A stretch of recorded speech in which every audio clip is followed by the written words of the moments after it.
Olá, graças e paz a todos. Meu nome é Jorge Alves. Estamos começando mais um momento do Pensar e Refletir. Essa é uma proposta de leitura e reflexão no texto das Escrituras Sagradas. Nesse mês nós estamos estudando o Evangelho de Lucas e hoje vamos encerrar o capítulo 6. Então, você que tem uma Bíblia, ou uma Bíblia no seu smartphone, ou uma Bíblia física, ou no seu tablet, abra comigo em Lucas, capítulo 6, versículo 46 em diante. Diz assim o texto. Lucas, capítulo 6, verso 46. Nós vamos ler até o 49, onde nós encerraremos o capítulo 6 hoje. Diz assim: Por que vocês me chamam Senhor, Senhor, e não fazem o que eu digo? Eu lhes mostrarei com quem se compara aquele que vem a mim. Ouve as minhas palavras e as pratica. É como um homem que, ao construir uma casa, cavou fundo e colocou os alicerces na rocha. Quando veio a inundação, a torrente deu contra aquela casa, mas não conseguiu abalar, porque estava bem construída. Mas aquele que ouve as minhas palavras e não as pratica, é como um homem que construiu uma casa sobre o chão, sem alicerces. No momento em que a torrente deu contra aquela casa, ela caiu e a sua destruição foi completa. Bom, aqui a gente encerra aquilo que em Lucas a gente poderia chamar de um resumo do Sermão do Monte, visto que Lucas ele usa apenas um capítulo para apresentar o Sermão da Montanha, e o Evangelho de Mateus leva pelo menos 2 capítulos inteiros.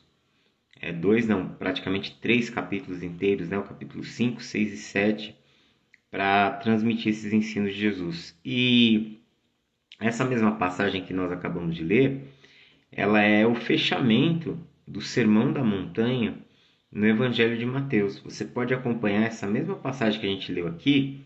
A gente leu Lucas 6, do 46 ao 49. Mas você pode acompanhá-la no Evangelho de Mateus, no capítulo 7, do versículo 24 ao 29. Depois de encerrar toda a sua fala, todo o seu ensino, Jesus ele lança uma parábola. A parábola era uma espécie de história comparativa. Nem sempre as parábolas elas eram histórias reais, poderiam ser histórias reais ou porque o que era importante de fato na transmissão de uma parábola era o ensino, era a aplicação daquela verdade, era a mensagem que aquela parábola ela queria transmitir. E a parábola ela é uma história ou história cuja finalidade é fazer uma comparação. São comparar coisas. Você pode ver que aqui Jesus apresenta duas pessoas que fazem duas construções diferentes. Ele constrói uma casa sobre uma rocha, na verdade, não é sobre uma rocha, A ideia é que ele cavou os alicerces até chegar na parte rochosa, na parte mais dura de um solo. Ou seja, ele estava falando que aquele homem ele cavou até encontrar um alicerce extremamente sólido, extremamente firme. E a partir dali ele colocou as bases da sua casa. Provavelmente, Jesus ele estava falando de algumas casas que eram construídas nos vales, próximo das colinas, que era um tipo de construção muito comum nos dias de Jesus e que as chuvas elas testavam muito essas casas, Uma vez que se a casa ela tivesse com os seus fundamentos firmes e sólidos, elas resistiriam ao temporal, resistiriam à queda d'água, resistiria às torrentes. E caso a edificação ela fosse superficial, apenas no solo, a casa não suportaria chuvas tão agressivas.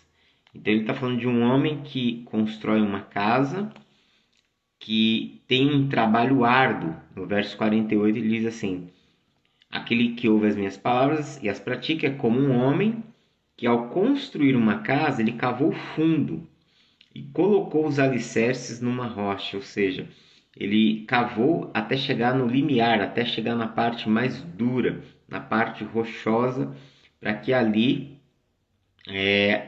os fundamentos estivessem bem firmes, bem estabelecidos.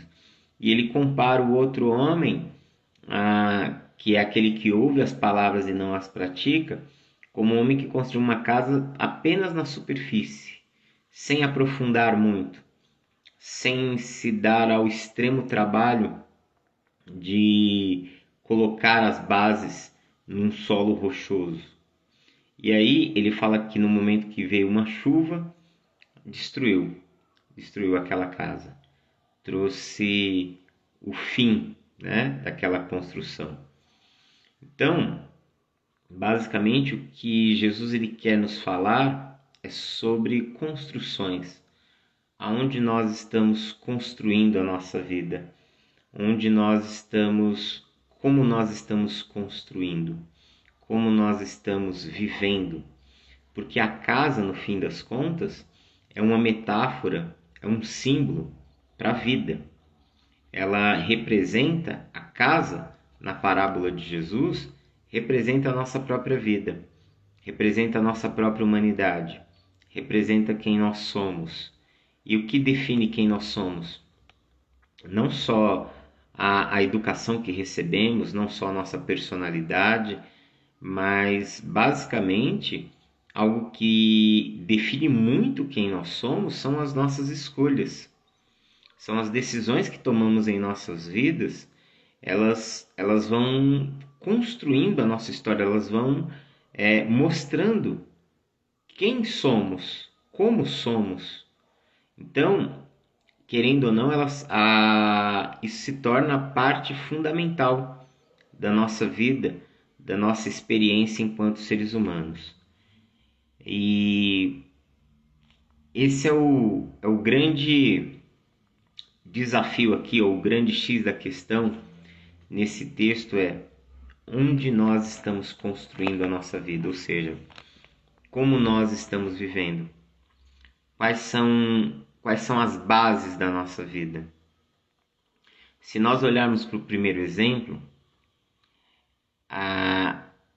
o primeiro exemplo ele é desafiador, porque ele fala de alguém que se deu ao trabalho de cavar tão profundamente o solo até encontrar o solo rochoso, o solo com rocha, ou seja, ele se deu ao trabalho de levar muito mais tempo para construir aquela casa do que o exemplo, né, da segunda história, segundo personagem aqui da história. Por quê?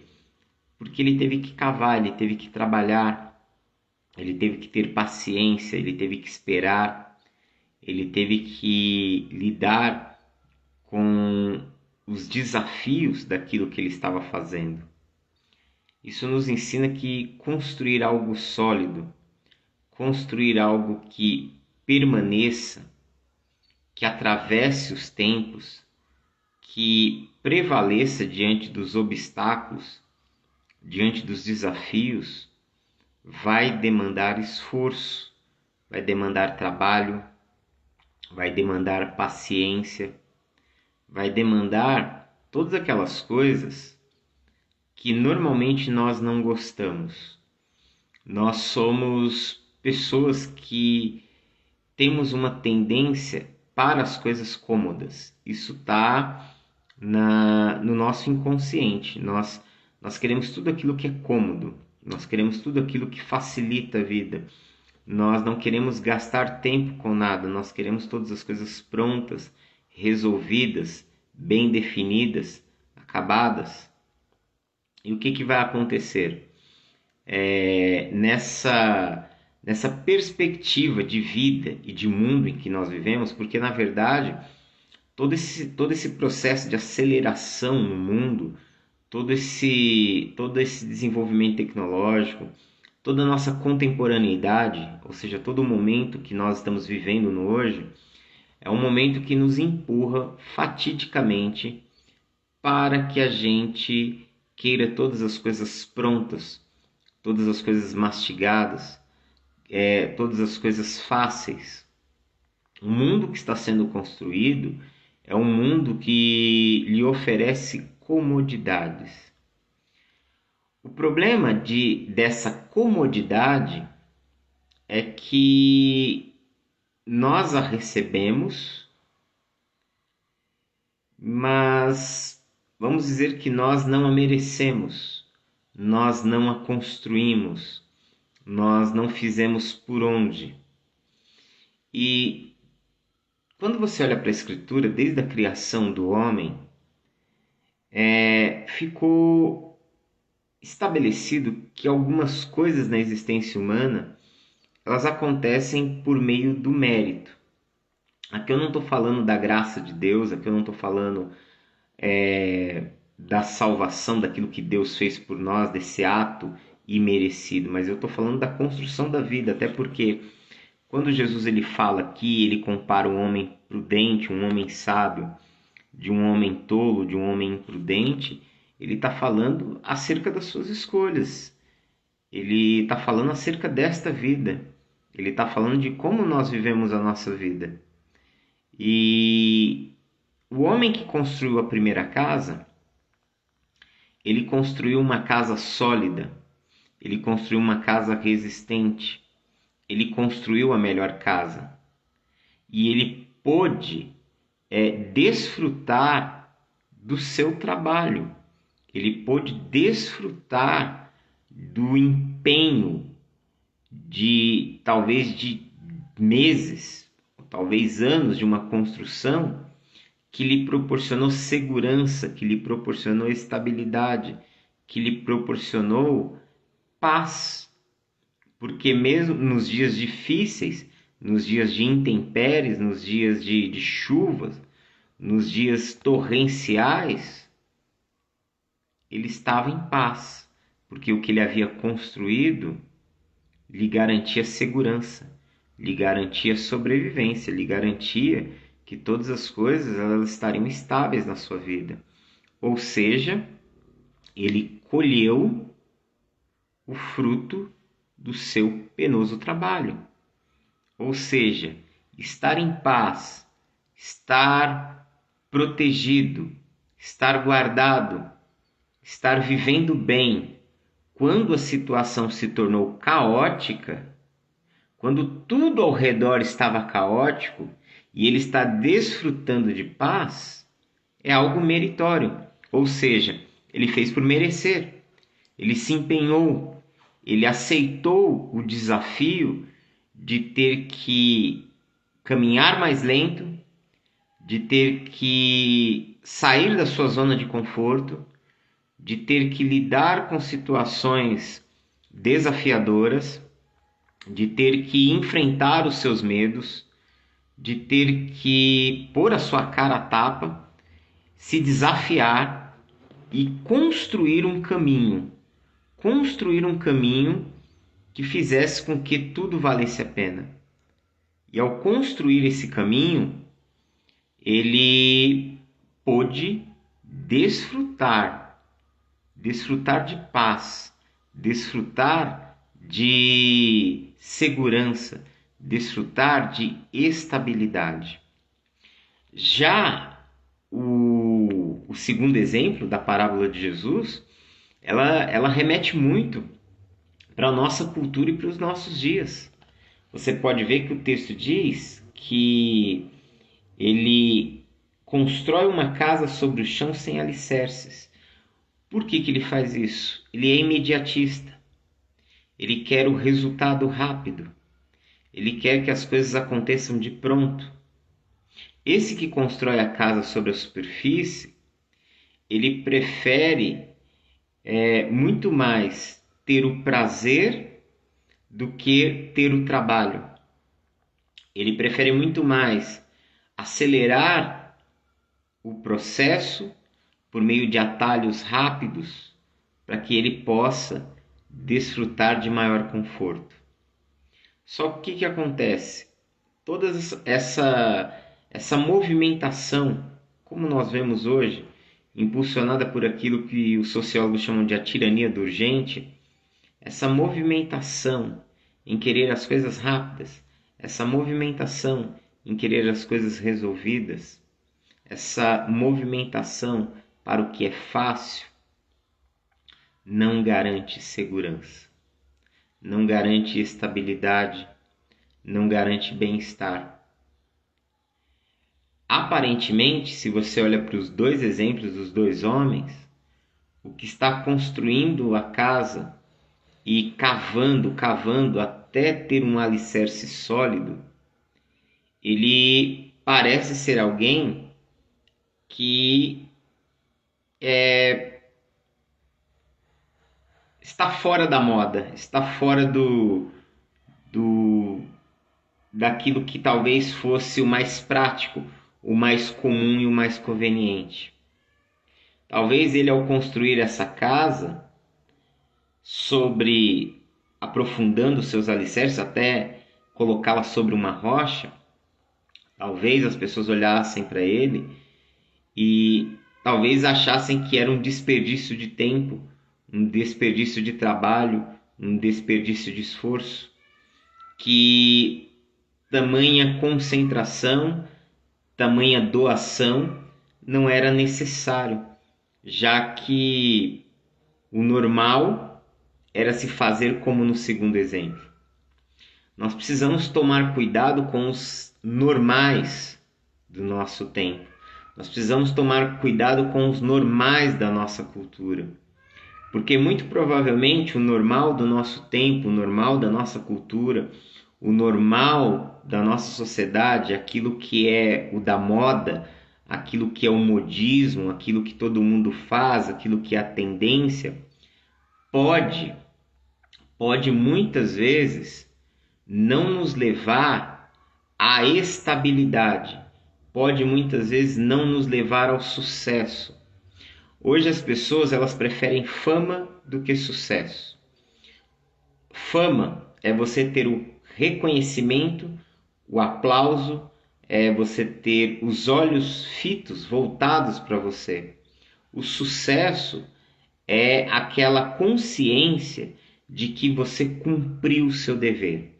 Todo aquele que cumpre o seu dever, tudo aquilo que faz o que precisa ser feito, todos aqueles que realizam o seu trabalho com integridade, com eficácia, que sabem que podem colocar a cabeça no travesseiro e dormir em paz, porque cumpriu o que tinha de se fazer, fez o que precisava ser feito, esse alguém é alguém bem-sucedido. Esse é alguém de sucesso. Embora ele não esteja nos holofotes, embora ele não esteja na vista das pessoas, embora ele não seja o topo da audiência, mas ele realiza o seu trabalho com eficácia. Isso é ser bem-sucedido. A nossa sociedade, a nossa cultura, o nosso tempo tem priorizado os famosos. Mas quem perpetua, quem dá continuidade à história são os bem-sucedidos. Quem sustenta a sociedade, quem sustenta todas as coisas, são aqueles que realizam seu trabalho com eficácia, são aqueles que são os bem-sucedidos, que fazem o que precisa ser feito e fazem com competência, fazem de coração, fazem doando o melhor de si naquilo. Já os famosos, o tempo vai fazer questão de tirá-los de cena. O que é famoso hoje, o que é uma tendência de mercado hoje, deixa de ser amanhã, porque o tempo muda, os valores da sociedade, da cultura mudam, aquilo que é importante ao olhar das pessoas mudam, o que é da moda, o que é moda muda, mas somente aqueles que realizam um trabalho com eficácia, um trabalho de coração, um trabalho onde eles sabem que eles estão sendo íntegros. O que é ser íntegro? Ser íntegro em algo é estar por inteiro. Tudo que não é feito com a pessoa se doando por inteiro compromete a integridade, porque a integridade fala de estar inteiro naquilo que está se fazendo, se doar por inteiro, fazer por inteiro, se colocar como por inteiro naquilo que se faz. Esse é o conceito de integridade, de algo que está inteiro, de algo que está intacto. Quando Jesus ele fala dessa parábola, logicamente que a comparação que ele usa é daquele que ouve as suas palavras e a pratica, em relação àquele que ouve as suas palavras, né? Mas não as pratica.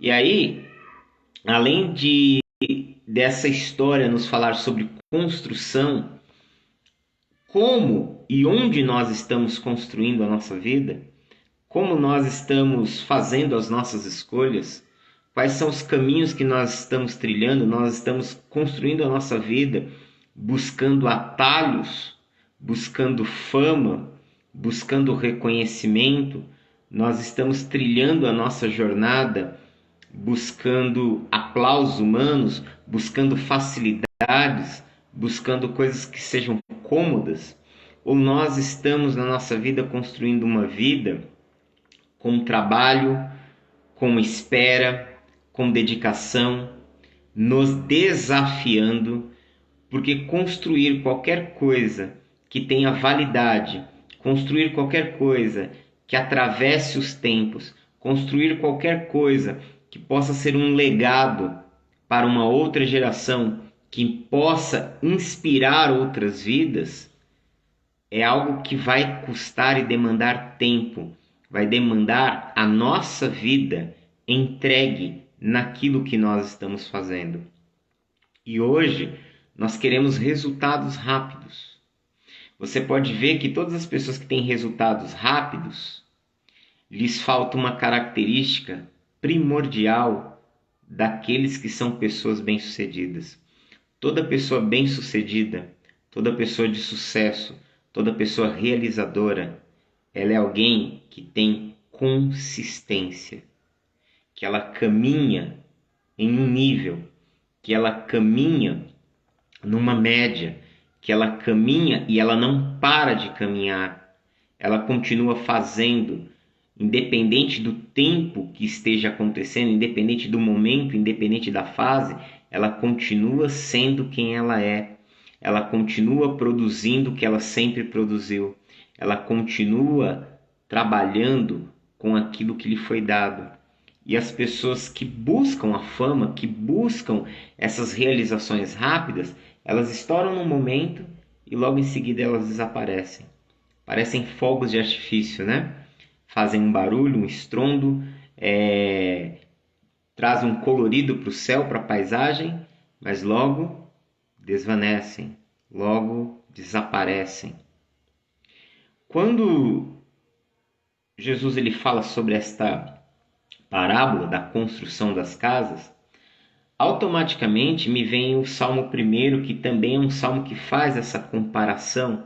E a gente está numa sessão aqui, que é essa sessão que começou no verso 43, onde ele fala da árvore que produz bons frutos, da árvore que produz maus frutos. Depois ele fala da casa que é construída a ser edificada com alicerces bem estabelecidos, da casa que ela é colocada apenas na superfície. Esse contraste, muito comum na literatura rabínica, muito comum na literatura judaica, muito comum na fala de Jesus, por ser um mestre judeu, nos leva ao primeiro salmo, onde também ali aparece um contraste entre aqueles que caminham, né? Bem-aventurado o homem que não anda segundo o conselho dos ímpios, não se detém no caminho dos pecadores, não se assenta na roda dos escarnecedores. Antes o seu prazer está na lei do Senhor, e na sua lei, diz o texto, medita de dia e de noite. E aí qual é a definição? Que ele será como uma árvore plantada junto ao ribeiro de águas. E ele fala que os ímpios são como a palha. Então ele compara aqueles que não guardam, que não servem ao Senhor, que não obedecem ao mandamento, aquele que tem atitudes de injustiça, de maldade, aqueles que agem de uma maneira ilícita, ele compara como a palha. E ele compara o homem justo, o homem que teme ao Senhor, como uma árvore. E aí, o que o Salmo mostra sobre essa árvore? Que é uma árvore frondosa, que é uma árvore que dá frutos e que mesmo quando a estação não é propícia, mesmo quando vem a seca, ela continua dando frutos. Ela continua com as suas folhas verdes. Por quê? Porque ela está plantada à beira de um rio. Quando vem a seca, e as secas da Palestina eram secas que faziam com que os rios se secassem. Então você olharia para um rio seco, você olharia para uma paisagem que já havia se transformado num deserto, e de repente uma cena que faz o contraste. Como pode não haver chuva, o leito dos rios se secarem e de repente olhar para uma árvore e ver que as suas folhas estão verdes? Que contraste é esse? O que está acontecendo aqui? Acontece que essa árvore, que está próxima do rio, as suas raízes se tornaram profundas. Mesmo quando a superfície do rio está seca, existem os lençóis freáticos, ou seja, existe água ainda debaixo do solo. Existe água que se cavar, e isso sempre se fez isso em regiões desérticas, sempre se procurou água cavando-se poços. Você vai perceber que essa árvore, ela continua sendo alimentada pela água que está debaixo do solo. Ela continua sobrevivendo, ela continua se mantendo em pé, ela continua com a sua vitalidade. Esse é o exemplo de alguém bem-sucedido. Alguém que anda em consistência. Alguém que sua vida se torna constante. Ali poderia estar, nessa cena onde o salmista escreve, esse Salmo primeiro, ele poderia ter olhado e ter visto, comparado com inúmeras outras árvores que estavam ali, belas, frondosas, mas que quando a estação mudou, elas se perderam. Então, vem a pergunta, quem nós somos quando as estações das nossas vidas mudam? Quem nós somos quando as coisas não caminham mais da forma como caminhavam antes? Quem somos quando vêm os dias de inverno, de outono em nossas vidas? Onde estamos quando as situações elas deixam de ser as situações favoráveis e elas se tornam as situações contrárias na nossa vida? É isso que vai ter um peso enorme no decorrer da nossa história. É exatamente quando vier esses dias que nós vamos saber o quanto a nossa casa está alicerçada, onde está alicerçada, como está alicerçada e o quanto ela está alicerçada.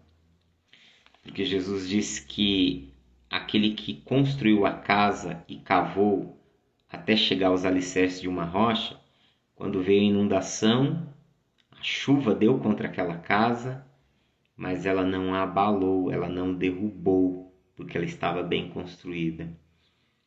Logicamente que quando a chuva vem, o impacto é sentido. Logicamente que quando as situações ruins vêm, o medo surge. Lógico, é da natureza humana sentir medo, é da natureza humana sentir as dores, é da natureza humana, é da nossa vida sentir tristeza, sentir angústia, sentir medo, sentir que as coisas elas estão saindo do lugar. Mas a diferença daqueles que colocaram a sua vida em Deus, que deixaram que a palavra do Eterno, que a palavra de Jesus moldassem a vida dessas pessoas, é que mesmo em meio a todos esses sentimentos, mesmo em meio a todas essas situações, mesmo sentindo o impacto das águas, elas permanecem em pé. elas sobrevivem. Elas saem daquela situação mais fortes. Elas atravessam aquele momento e aquele momento não as consome, não as destrói, mas aqueles momentos fazem com que seja estabelecida a confiança dela em Deus. Ela passa a entender que ela está sendo sustentada pelo Senhor. Ela passa a entender que ela está caminhando com um Deus vivo. Ela passa a entender que algo mudou nela, que algo foi trabalhado nela, que algo foi construído nela, que ela não enxerga mais a vida com os olhos do desespero, que ela não enxerga mais a vida com os olhos da angústia, mas que ela sabe que todas as coisas que possam acontecer em nossa vida cooperam para o nosso bem. Nós que amamos a Deus, todas as coisas, de alguma forma Deus está trabalhando no meio delas, está trabalhando com elas, está trabalhando em nós para produzir a imagem do seu Filho em nós. Deus está fazendo de nós, como diz o apóstolo Paulo na carta aos Efésios, nós somos o belo poema de Deus. Nós somos a bela escultura de Deus. Você já viu como eram escritas cartas antigas, como eram escritas cartas nos dias de Paulo? Elas eram escritas em peles de animais. E a tinta, ela era mergulhada numa espécie de ferro, como se fosse um canivete, ou seja, quando você escrevia um pergaminho, quando você escrevia num pergaminho, era exatamente como se você estivesse tatuando um pergaminho, porque você cortava a pele do pergaminho com a escrita. Você tinha a tinta, mas você tinha um ferro, né, uma espécie de um canivete que você, ao escrever a letra, você cortava a pele do pergaminho. E aquelas letras ficavam impressas. Quando você olha para uma escultura, você vê uma pedra bruta, que ela vai ser lapidada, que vai ser talhada, que vai ser quebrada aos poucos, para que a forma da escultura se manifeste. Ou seja, se nós somos essa bela poesia de Deus, se nós somos essa obra de Deus, se nós somos essa escultura de Deus, é lícito que Deus trabalhe em nós, molde a nossa vida, permita situações que nos quebrem, permita situações que sejam dolorosas, permita situações que sejam contraditórias, permita situações que nós não entendemos, mas nós não estamos vendo a obra pronta. Desde o momento em que Deus permitiu cada uma das situações em nossas vidas, Ele já estava vendo o final. Ele já estava vendo e projetado o que Ele idealizou em sua mente para que nós nos tornássemos. Então, precisamos deixar que as mãos do oleiro molde as nossas vidas. Precisamos deixar que o Senhor conduza a nossa história. E esse texto, para finalizar, além dele falar sobre construções, ele fala sobre uma outra coisa que me chama muita atenção, porque Jesus ele coloca duas pessoas que ouvem. No primeiro ouve e coloca em prática as palavras, o ensino de Jesus. O segundo ouve e não coloca em prática. Então, ambos acabam tendo o quê? Ambos acabam recebendo as mesmas informações, ambos acabam tendo o mesmo conhecimento. Mas o que faz a diferença é a ação. Nós estamos na era da informação. Nós somos bombardeados por informações. Você está aí mexendo no Facebook ou no Instagram, você é bombardeado de informações. Faça curso disso, faça curso daquilo, estude isso, estude aquilo. Quer dizer, informações, nós estamos abarrotados de informações. Conhecimento não é algo difícil de se adquirir nos nossos dias. Nós estamos na era da tecnologia, nós estamos na era do conhecimento. Qualquer pessoa pode aprender qualquer coisa, pode receber a informação sobre qualquer coisa. Esse é o momento da história onde nós chegamos. Chegamos ao ápice da história. Mas o fato de estarmos cercados por tantos conhecimentos, por tantas informações, não é capaz de mudar a nossa vida. O que é capaz de mudar a nossa vida é quando nós tomamos uma atitude em relação a algo. É quando nós resolvemos aprender e pôr em prática. É quando nós pegamos e passamos a viver. E de fato, o aprendizado, ele acontece na prática. Eu não aprendo por ouvir, eu não aprendo por receber informações. Eu não aprendo porque eu entendi que o conceito A, o conceito B chegam ao conceito C. Não, eu aprendo porque eu transformo aquilo em vida, porque eu me lanço, me coloco como aquele que vai experimentar, a cobaia, me coloco em teste para que eu possa viver aquilo, para que eu possa experimentar aquilo. Do contrário, nós seremos pessoas que teremos muitas informações e que essas informações elas mesmas vão jogar contra nós.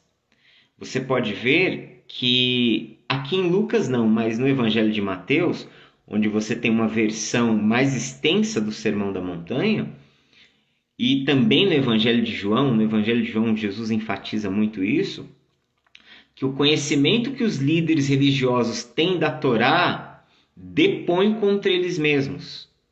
No Evangelho de Mateus ele fala muito que eles são os mestres que se assentam na cadeira de Moisés. Lá por volta do capítulo 23 do Evangelho de Mateus ele fala que eles assentam na cadeira de Moisés, ou seja, eles são os responsáveis por transmitir o ensino da lei ao povo, né? Eles são os continuadores da obra de Moisés, porém eles não colocam em prática nas suas próprias vidas. E aí Jesus diz que isso servirá como acusação contra eles no dia do juízo.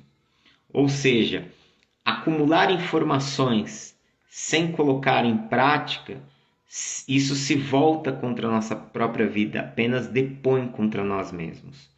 Então Jesus está falando aqui de alguém que saiu de um estado de aprendiz, de aprendizado para ação, e de um outro que apenas transformou os ensinos numa mera informação. Às vezes nós estamos fazendo muito isso com a vida. Não vou nem falar só das escrituras, da palavra de Deus, eu vou falar da vida em si, vou abrir esse leque. Às vezes nós estamos fazendo isso com a vida, nós estamos nos preenchendo de informações, mas nós não estamos transformando isso em vida. Você já percebeu? Nós falamos muito sobre oração na igreja, mas poucas pessoas desenvolvem uma vida, uma caminhada de oração. É isso, sabe?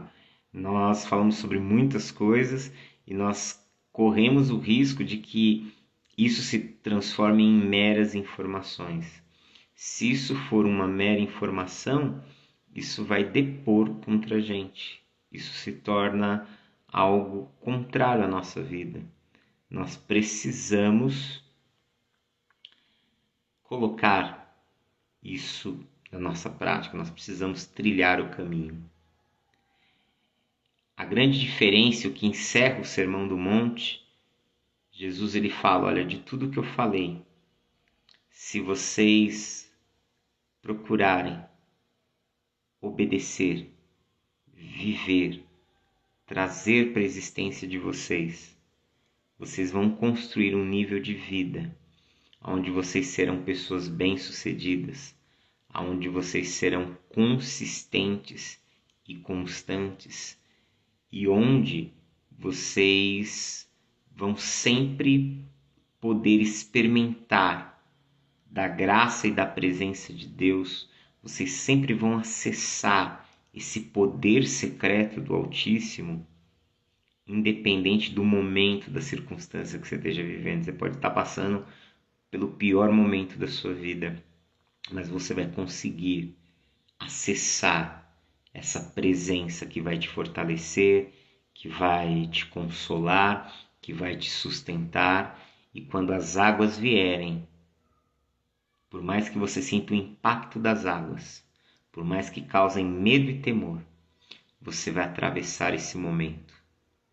Você vai prevalecer sobre esse momento. Diferente daquele que transformou tudo em mera informação, que apenas guardou na cabeça, ou apenas guarda na cabeça para falar para os outros, mas não transformou isso em vida. Esse que talvez esteja procurando atalhos, que às vezes queira viver apenas comodidade, que quer a fama ao invés de ser alguém bem-sucedido, que quer os olhares das pessoas, que quer o caminho mais fácil.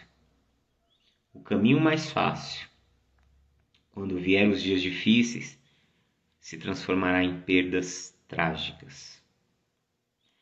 Então, onde nós iremos construir? Jesus usa um recurso que é usado desde os dias de Moisés, que é a apresentação dos dois caminhos. Qual caminho nós vamos trilhar? O caminho que produz vida e bênção, ou o caminho que produz morte e maldição?